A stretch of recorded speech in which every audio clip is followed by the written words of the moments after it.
ఆయన ద్వంద్వ నాలుకల ధోరణి కాదు.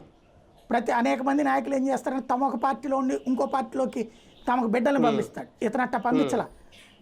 తొలి ఆరంగరేటం తన కొడుకుదని తెలిసి కూడా తనని ఎంపీగా కాంగ్రెస్ తరఫున పోటీ చేయించాడు.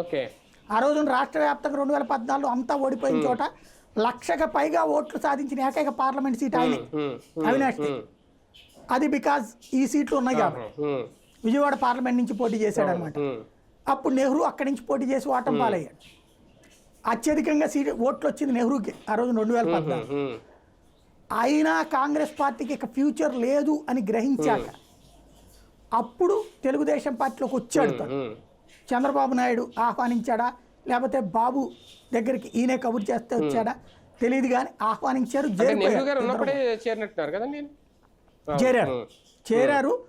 అదే కాకపోతే అతి తక్కువ కాలంలో చనిపోయాడు. వెంటనే చనిపోవడం. దాంతో ఏమైపోయిందంటే 19 నాటికి సీట్ ఇచ్చేటటువంటి పరిస్థితి లేకపోవడం.